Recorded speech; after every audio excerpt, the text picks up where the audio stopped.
बेटी की परवरिश। जिंदगी किसी को किस मोड़ तक ला सकती है। एक दिन कविता अपने पति से कहती है, कौन है ये बच्ची, बताते क्यों नहीं, क्यों लेकर आए हो इसे यहाँ? कविता, ये मेरी बच्ची है। माँ पापा मेरी शादी शिवानी से करने के लिए मान नहीं रहे थे, लेकिन मैं उससे बहुत प्यार करता था। अब वो इस दुनिया में नहीं है, लेकिन सन्निका की जिम्मेदारी मेरी है। इसे मैं अपने पास ही रखूंगा। कविता ये देखकर सुनकर सन्न रह जाती है। कैसी बात कर रहे हैं आप? लोग क्या कहेंगे? मैं कैसे इस बच्चे के साथ जीवन चलाऊंगी? देखिए, इसे देखकर मुझे टेंशन हो रही है। आप इसे ले जाइए यहाँ से। मेरी भी तो बेटी है, मैं उसका हक कैसे मार दूं? दिनेश कविता को किसी तरह समझा लेता है। देखो सन्निका, ये आज से तुम्हारी माँ है, इन्हें तुम्हें माँ कहना है। कविता को तो सन्निका को देखना भी गवारा नहीं है, फिर वो उसकी माँ कैसे बन पाती? और शायद दिनेश भी ये हकीकत जानता था। कुछ साल बाद देखिए, अब राधिका बड़ी हो गई है, उसके लिए किसी अच्छे घर का रिश्ता देखिए ना। शादी तो करवानी है ना? हाँ, लेकिन सन्निका उससे बड़ी है, पहले तो उसकी शादी तय करेंगे ना। जमाना जानता है कि वो एक नाजायज लड़की है, कोई उससे शादी क्यों करेगा? ऐसे भी आता है क्या उसे, जो कोई उसे अपने घर की बहू बनाएगा? तभी वहाँ सन्निका आ जाती है। पापा, मुझे स्कॉलरशिप मिल गई है, आगे का सारा खर्चा यूनिवर्सिटी वाले उठाएंगे। मैं कल ही वहाँ हॉस्टल में शिफ्ट हो रही हूँ। लो, सुना दिया ना फैसला। अरे अब क्यों शिफ्ट हो रही हो? पहले ही हो जाती शिफ्ट। दुनिया में यूं कालिक तो ना होती हमारी। क्या यार कविता, एक तो खुशी की बात है कि लड़की को कुछ आगे बढ़ने पढ़ने का मौका मिल रहा है, लेकिन नहीं, तुमको तो केवल ताना मारना ही आता है। जाकर देखो शिवानी क्या कर रही है। अरे हाँ, मैं शिवानी को दूध देना भूल गई, वो कैसे उठेगी? कविता को ये सुनकर गुस्सा आ जाता है। हाँ हाँ, अपनी किताबों से फुर्सत मिले तब ना। मेरी बेटी ना कुछ खाए ना कुछ पिए, यही तो चाहती हो तुम। सन्निका, जिसने कभी कविता से बात ही नहीं की थी, क्योंकि वो उसे हमेशा कोसती, वो वहाँ से बिना कुछ कहे निकल जाती है।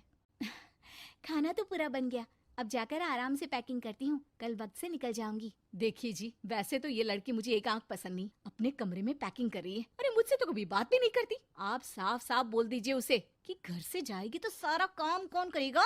उसकी माँ। माँ का नाम सुनकर सन्निका भी वहाँ आ जाती है। नहीं, वो कैसे करेंगी, वो तो मर गई है ना। उस मनहूस औरत को मेरे घर में याद करने की कोई जरूरत नहीं है, समझी? वैसे भी ना होते हुए भी तेरी शक्ल में लगता है कि वो हमारे बीच में ही है हमेशा से। तो ठीक है ना, जब जा रही हूँ तो क्यों प्रॉब्लम हो रही है आपको? सन्निका घर से निकल रही थी। कविता ना चाहते हुए भी सन्निका को रोक लेना चाहती थी, और वजह थी सिर्फ उसकी सोशल लाइफ का डिस्टर्ब हो जाना। किटी में कविता की सहेलियाँ कहती हैं, क्या बात है, तू परेशान सी लग रही है, सब ठीक तो है ना? क्या हुआ, उस सन्निका ने फिर कोई तमाशा किया क्या? अरे नहीं नहीं, चली गई, वो तो ऑक्सफोर्ड की कोई NGO है, उसकी स्कॉलरशिप मिली है। मेरा भाई बता रहा था कि उसका तो फ्यूचर ब्राइट है। अरे चल ना, तुझे क्या, तेरा तो पीछा छूटा उससे। अरे कैसे क्या नहीं, घर का सारा काम करती थी। इसकी छोटी बेटी को भी तो उसी ने संभाला था, याद है? उसकी छोटी बेटी का जो केस हुआ था, वो भी अपने सर ले लिया था। हाँ, तो बदले में सारा खर्चा भी तो हम लोग ही उठा रहे थे ना। और पता है, वो मुझसे बात भी नहीं करती, जैसे पता नहीं मैं ही उसके माँ के मरने के लिए जिम्मेदार हूँ। अरे खुद को क्यों दोष दे रही है? तूने जो किया शायद कोई नहीं करता। कविता को समझ में नहीं आ रहा था कि उसके साथ ऊपर वाले ने ऐसा क्यों किया। वो शाम को घर आती है। आज तो बहुत खुश होगी तुम, एक बला से छुटकारा मिला ना तुमको। बेचारी की जिंदगी नरक बना कर रखी थी। वो तो कहते हैं ना, ऊपर वाला सब देखता है। देखो, चुन लिया उसने अपना रास्ता। कविता का मन तो करता है कि वो पति को सब कुछ सुना दे, लेकिन सामने सास खड़ी होती है। ये तो है, बेचारे को खाना बनाने से लेकर घर के सारे काम करने पड़ते थे। बाहर का भी कोई काम होता तो वही देखती। अब देखते हैं घर का काम कैसे होता है। तभी कविता की बेटी उसके लिए चाय लेकर आ जाती है। लो माँ चाय, कैसी रही किट्टी? अच्छी थी बेटा, खाने में कुछ बनाया है क्या? हाँ, सन्निका दीदी जैसी ही सब्जी बना दी है, आप रोटी बना लो। और हाँ, कल मैं चली जाऊंगी इलेक्ट्रिक बिल और राशन लाने के लिए। अच्छा अच्छा, पैसे मैं दे दूंगी। सन्नी का कार्ड दे गई है ना? हाँ माँ, एक कार्ड तो देकर गई है। अरे चोर नहीं थी वो, मेरे बेटे का ही खून है।